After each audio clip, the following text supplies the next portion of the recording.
दोस्तों, अगर आप भी मल्टीपल लोन या फिर मल्टीपल डेबिट का शिकार हो चुके हैं, एक लोन का बिल पेमेंट करने के लिए कोई दूसरा लोन ले लिया और दूसरे लोन का बिल पेमेंट करने के लिए कोई तीसरा लोन ले लिया, या फिर एक क्रेडिट कार्ड का बिल पेमेंट करने के लिए दूसरे कार्ड को स्वाइप कर लिया और जब बारी आई दूसरे क्रेडिट कार्ड का बिल पेमेंट करने का तो आपने कोई तीसरा क्रेडिट कार्ड बनवा लिया। तो एक को लेकर दूसरा, दूसरे को लेकर तीसरा, और एक तरीके से लास्ट में आप एक ऐसे सिचुएशन में फंस जाते हैं जहां पे आपने जिसको बिल चुकाने के लिए जिसका इस्तेमाल किया था उसका भी बिल अब आपके सर के ऊपर आ चुका है। कुल मिला जुला के आप अपना सिविल स्कोर बचाने के लिए, जो कि आपको रिकवरी एजेंट्स के द्वारा, जो भी कलेक्शन एजेंट्स के द्वारा आपको बार बार कॉल करके पेमेंट करने के लिए कहा जाता था और आपको अपना सिविल बर्बाद होने से बचाने के लिए एनी हाउ पेमेंट करने के लिए कहा गया था, और जिस सिविल स्कोर को बचाने के लिए आपने इतना कुछ किया, इतना तिकड़मबाजी किया, एक पे एक लोन लेते चले गए और अंत में नतीजा ये हुआ कि आप मल्टीपल लोन या फिर मल्टीपल डेबिट का शिकार हो चुके। और दोस्तों, यकीन मानो ये एक ऐसा सिचुएशन है ना जो कि मेरे ख्याल से इंसान की लाइफ का सबसे बुरा दौर होता है। उस इंसान के अंदर में जो चीज़ें चल रही होती हैं ना, वो किसी के साथ बयान नहीं कर सकता, और वो अंदर ही अंदर इतना ज़्यादा डिप्रेस हो जाता है क्योंकि उसका जो EMIs होते हैं, उसका जो बिल्स होते हैं, वो उसके इनकम से भी कहीं ज़्यादा होता है। अब आप समझिए कि ऐसा सिचुएशन जहाँ पे आपके इनकम से ज़्यादा आपके खर्चे शुरू हो जाएंगे, वहाँ से फिर अब आपकी क्या स्थिति होगी और मानसिक रूप से आप कितना टूट चुके होंगे, आपका माइंड में क्या चल रहा होगा, ये मुझे बताने की ज़रूरत नहीं है। अगर आप इस सिचुएशन में हैं तो आप भली भांति जानते होंगे। तो दोस्तों, इसका जो सबसे बड़ा जड़ है वो जड़ यही है कि जिस वक्त आपका पहला कोई बिल पेमेंट ड्यू हुआ था, ठीक है, आपने उसको रोकने के लिए, उसको सॉल्यूशन करने के लिए आपने किसी दूसरे तरीके का सहारा लिया, जो कि यहाँ पे पहला स्टेप था आपके मल्टीपल डेब्ट, मल्टीपल यहाँ पे कह लें लोन के शिकार होने का। दोस्तों, आपको वहीं पे रुक जाना चाहिए था। आप में से बहुत सारे मेरे ऐसे व्यूवर्स जो कि आने वाले समय में ऐसे सिचुएशन का शिकार ना बने, उनके लिए दोस्तों ये वीडियो काफ़ी महत्वपूर्ण है। वीडियो आप एंड तक पूरा देखना, ठीक है, ताकि आप भी इन फ्यूचर किसी ऐसे एक जो कर्ज का जो माया जाल है, कर्ज का जो दलदल है, उसमें आप ना फंसें और खुद को और अपने फ्यूचर को आप कैसे सिक्योर करेंगे, आज की इस वीडियो में हम प्रॉपर जो है डिस्कस करने वाले हैं। वीडियो थोड़ा सा लंबा हो सकता है, लेकिन आपकी लाइफ में काफ़ी ज़्यादा वैल्यू ऐड करेगा और आप चीज़ों को सीख पाएंगे कि आपको सिचुएशन वाइज कैसे हैंडल करनी है।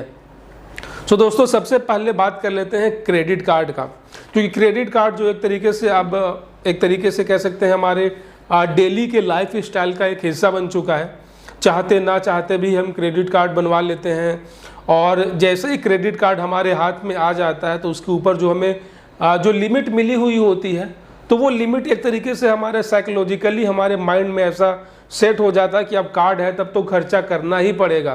तो एक तरीके से कहीं ना कहीं जो है हम बहक जाते हैं। बहुत सारे ऐसे लोग हैं जिनके ऊपर संयम नहीं है, तो क्रेडिट कार्ड हाथ में आते ही ना कुछ वो उजूल फजूल खर्चे करने लगते हैं। वो फ्लिपकार्ट पे, अमेज़न पे ऐसे ऐसे प्रोडक्ट्स देखने को मिलते हैं जहाँ पे उनको उनके क्रेडिट कार्ड पे 5%, 10% का डिस्काउंट दिया जा रहा होता है। तो ऐसे में उस डिस्काउंट को अवेल करने के लिए हम वैसे प्रोडक्ट भी खरीद लेते हैं जो कि हमें नहीं चाहिए होता है। हमें ये एहसास हो जाता है ना कि अगर हमारे क्रेडिट कार्ड में हमको 1 लाख रुपए की लिमिट मिली है तो ये 1 लाख रुपए मुझे मुफ्त के मिल गए हैं। हालांकि मुझे ये पता है कि मुझे ये चुकाना है, लेकिन सोचते हैं कि चलो यार 45-50 दिन का टाइम भी तो मिलता है, पैसे अरेंज हो जाएंगे। अब फिर क्या होगा, आपने अपने ज़रूरत से अधिक प्रोडक्ट यहाँ पे शॉपिंग कर ली, आपने एक्सपेंडिचर कर लिए, बिल आ गया 10,000 का पहला बिल। अब आपके पास 10,000 भले हैं आपके अकाउंट में, आपकी सैलरी इतनी है कि आप 10,000 इजीली पे कर सकते हैं, लेकिन वहाँ पे जो है बैंक या फिर क्रेडिट कार्ड कंपनी जो है यहाँ पे एक साइकोलॉजिकली ट्रिक आजमाती है, क्योंकि उनकी कमाई, अगर आप पूरा बिल पेमेंट कर दोगे तो उनकी कमाई तो कुछ होगी नहीं। तो यहाँ पे साइकोलॉजिकली ट्रिक अपनाते हैं कि वो कस्टमर को ये शो करते हैं कि अगर आपके कार्ड का लिमिट, अगर आप 1 लाख रुपए था, आपने 10,000 रुपये यूज किए, तो अभी आपका 90,000 रुपये तो ऑलरेडी बचे हुए हैं ना यूज़ करने के लिए। और ये जो लास्ट जो आपका बिल जनरेट हुआ है 10,000 का, आप ऐसा करो 10,000 पे मत करो, आप मिनिमम पेमेंट कर दो 1,200 रुपये का। 10,000 का जो मिनिमम पेमेंट होता है दोस्तों, वो आपका पहले बिल पे 1,200 रुपये होता है। अब कहाँ 10,000 कहाँ 12,000, तो ऐसे में क्या है ना, इंसान का जो सबकॉन्शियस माइंड है वो ये सोचता है कि क्या मैं 10,000 रुपये पे करूं, जबकि यहाँ पे 1,200 रुपये पे करके ही तो मेरा काम चल जाएगा, मुझे कोई रिकवरी के लिए, मुझे कोई पेमेंट के लिए कॉल नहीं आएगा। तो यहाँ पे कस्टमर पूरा बिल पे करने की जगह सिर्फ और सिर्फ मिनिमम पेमेंट करना शुरू कर देता है, जो कि पहला स्टेप होता है आपका इस क्रेडिट कार्ड के दलदल में फंसने का। तो आप जैसे ही केवल मिनिमम पेमेंट करते हैं दोस्तों, तो ये होता है इंटरेस्ट। ये आप कोई अलग से पेमेंट नहीं कर रहे हैं जो कि आपके बिल से माइनस होगा। आपका जो ओरिजिनल जो बिल 10,000 रुपये का था फॉर एग्जांपल, वो अगले बिल में आपका उस महीने के बिल के साथ ऐड होकर जो बिल बनेगा उसमें वो आएगा। लेकिन आपने ये जो 1,100-1,200 रुपये जो आपने पेमेंट किए हैं, ठीक है, ये पेमेंट जो है आपका इंटरेस्ट में चल गया। ठीक है, अब तो आप पूरे पैसे उड़ा रहे हैं, 90,000 रुपये और थे, इस महीने आपने 10,000 रुपये की और शॉपिंग कर ली। अब जो है अगले महीने जो आपका बिल आएगा 10,000 करेंट मंथ का और 10,000 पिछले मंथ का जो कि आपने मिनिमम पेमेंट किया था, टोटल आ गए 20,000 रुपये। अब चूंकि 20,000 रुपये इकट्ठे आपको पे करने हैं, अब थोड़ा सा रकम ज़्यादा हो गया। अब आप सोचोगे यार कि 20,000 रुपये मेरे पेमेंट आ गए, अब मैं क्या करूं? लेकिन घबराइए नहीं, आपको फिर मिनिमम पेमेंट करने हैं 2,200 रुपये का। जी हाँ दोस्तों, क्रेडिट कार्ड आपको एक और लुभावना ऑफर देगा, क्योंकि मिनिमम पेमेंट का स्कीम है कि आपको कोई कॉल्स नहीं आएंगे पेमेंट के लिए, आपका सिविल स्कोर भी अफेक्ट नहीं होगा, आप मिनिमम पेमेंट 2,200 रुपये का कर दो। ठीक है, तो अब आप यहाँ पे दलदल में फंसने का दूसरा स्टेप जो था आप उसमें इंटर कर चुके हो। आपने 2,200 रुपये पेमेंट कर दिया और जो आपका मेन जो प्रिंसिपल अमाउंट था 10,000 पिछले महीने का, 10,000 करेंट मंथ का, टोटल 20,000 का जो है अब आपके ऊपर कर्जा चढ़ गया। लेकिन अभी तक आप बिल्कुल टेंशन फ्री हो, क्योंकि अभी आपके कार्ड में जो है 80,000 रुपये और पड़े हुए हैं लिमिट, और आपने जो है पेमेंट तो 2 महीने का कर ही दिया है। आपके माइंड में ये बिल्कुल भी नहीं आएगा कि आपने केवल इंटरेस्ट पे किया है, आपने मिनिमम पेमेंट किया है। आपको लगेगा कि मैं तो बिल पेमेंट कर रहा हूं, क्योंकि मुझे क्रेडिट कार्ड ने 2 ऑप्शंस दिए थे, या तो आप फुल पेमेंट करो या फिर आप मिनिमम पेमेंट करो। तो ये भी पेमेंट का ही तरीका था, तो आपने 2 पेमेंट कर दिए हैं। अब आपका तीसरे महीना स्टार्ट हो गया, आपके कार्ड में बचे हुए हैं 80,000 रुपये। कुछ फेस्टिवल्स आ गया, कुछ ऐसा ओकेशन आ गया, कोई नया फ़ोन लॉन्च हो गया। अब चूंकि 80,000 रुपये आपको लगते हैं कि तो आपका ही है, आपने कर डाली 50,000 रुपये की शॉपिंग EMI पे। आपने कोई आईफोन ले लिया 50,000 का, जिसका EMI जो है अब बनेगा आपका 1 साल तक 5,000 रुपये। ठीक है, तो अब ये 5,000 रुपये अब आपको मंथली EMI चुकाना पड़ेगा, वो अलग से। उसके बाद आपने कुछ और शॉपिंग करी होगी, मान लेते हैं 10,000 का, तो टोटल जो है इस महीने आपका जो बिल बना 15,000 प्लस 20,000 जो पिछले 2 महीने के थे, टोटल आपका 35,000 रुपये टोटल आउटस्टैंडिंग तीसरे महीने बिल बन गया। अब आप परेशान, क्योंकि आपकी सैलरी तो 25,000 30,000 ही थी, आपकी सैलरी से ज़्यादा तो अब आपके क्रेडिट कार्ड का बिल आ गया। लेकिन नहीं, अब यहाँ पे भी क्रेडिट कार्ड ने आपको जो है मिनिमम पेमेंट का ऑप्शन दिया है। यहाँ पे आप सिर्फ और सिर्फ 35,000 के, यहाँ पे आप 3,500 रुपये मिनिमम पेमेंट कर दो, कोई दिक्कत नहीं है।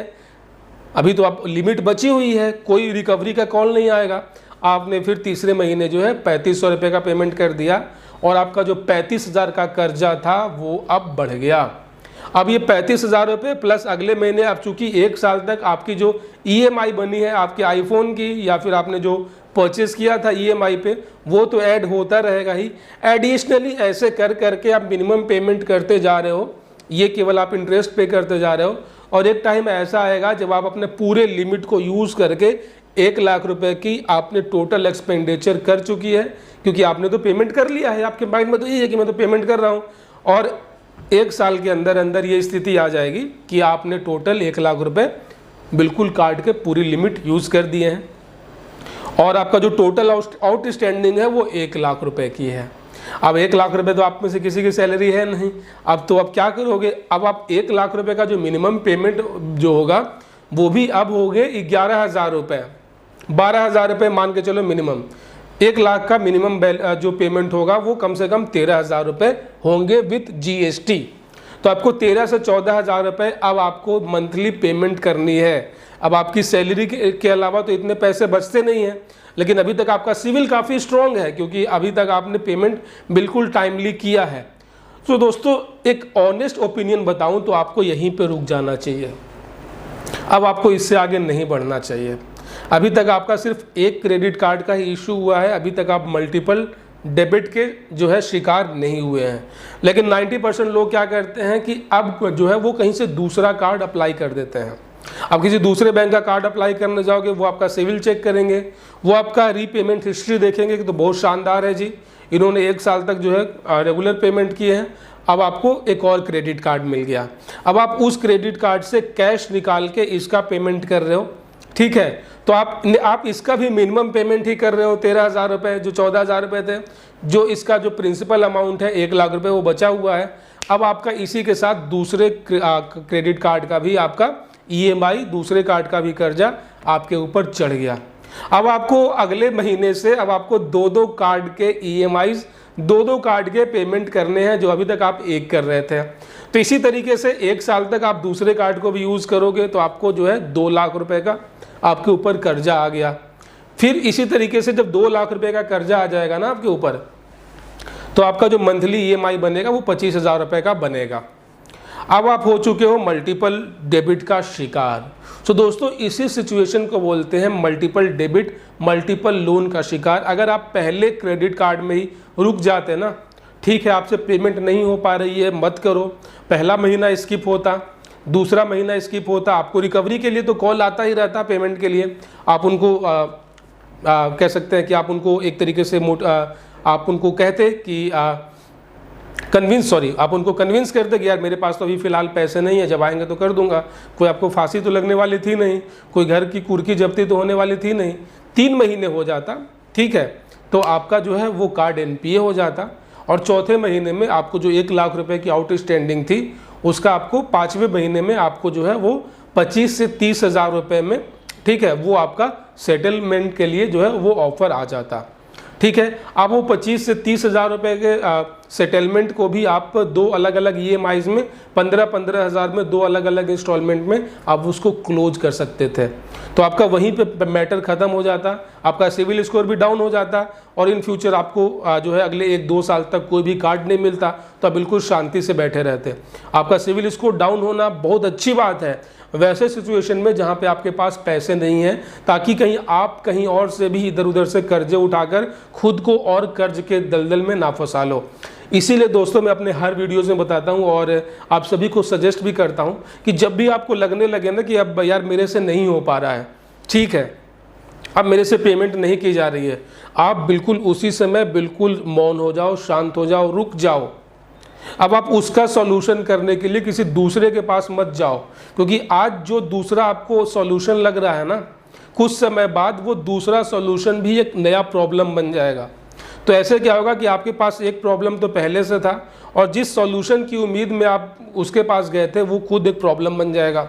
और फिर दूसरे प्रॉब्लम के सॉल्यूशन के लिए आप तीसरे सॉल्यूशन के पास जाओगे, कुछ समय बाद वो तीसरा सॉल्यूशन भी एक और नया प्रॉब्लम, एक तरीके से आप अलग अलग खाई खुद के लिए खोद रहे हो, ठीक है। और आप समझ सकते हो जब आपके पास ऐसे बहुत सारे डेबिट आ जाएंगे, बहुत सारे EMIs आ जाएंगे, तो आप उनको सेटल करते करते भी थक जाओगे, परेशान हो जाओगे, और अंत में जो है कहीं ना कहीं आप डिप्रेशन का शिकार हो जाओगे। इसीलिए अगर आपका पहला EMI, पहला क्रेडिट कार्ड, पहला पर्सनल लोन, किसी भी प्रकार का कोई भी कर्जा है ना, तो आप पहले वाले को ही सेटल कर दो।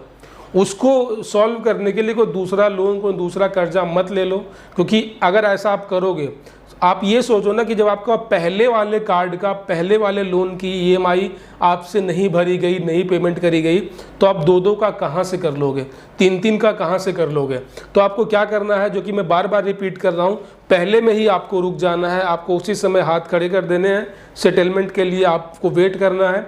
सेटलमेंट हो गया और आप कान पकड़ लो कि दोबारा आज से कभी क्रेडिट कार्ड के लिए चक्कर में नहीं पड़ना है। भाई आपका जो डेबिट कार्ड है ना, वही आपका अपना पैसा है। जो आपके डेबिट कार्ड में आपका जो मेन बैंक अकाउंट है, जो लिंक है, वही आपका अपना पैसा है, जो आपकी मजबूरी में, मुसीबत में आपका साथ देगा, और जिसको यूज करने के लिए आपको किसी को पेमेंट करने की कोई ज़रूरत नहीं है, वो आपका अपना पैसा है। क्रेडिट कार्ड का पैसा आपका अपना पैसा नहीं है, वो आप जितना यूज़ करोगे उतना आपको विद इंटरेस्ट पे करना पड़ेगा। आशा और उम्मीद करता हूँ कि आज इस वीडियो से आप बहुत कुछ सीख पाए होंगे, कहीं ना कहीं एक सबक मिला होगा, और किस तरीके से आपको मल्टीपल डेबिट मल्टीपल लोन का शिकार होने से खुद को बचना है ये आप सीख पाए होंगे। इस वीडियो को अधिक से अधिक शेयर कर दीजिए अपने किसी दोस्त या फिर रिश्तेदारों के पास जो कि क्रेडिट कार्ड में खर्च करने में माहिर हैं और जो अंधाधुंध क्रेडिट कार्ड खर्च कर रहे हैं, जो कि इन फ्यूचर वो मल्टीपल डेबिट का शिकार होने वाले हैं। ऐसे ही और इन्फॉर्मेटिव वीडियोज़ के लिए आप हमारे यूट्यूब चैनल को सब्सक्राइब कर लीजिएगा, नोटिफिकेशन बेल ऑन कर लीजिएगा, ताकि अगली बार जब मैं कोई नया और लेटेस्ट वीडियो लेकर आऊँ तो आप उसे मिस ना कर सकें। अपना बहुत सारा ख्याल रखिएगा मित्रों। जय हिंद।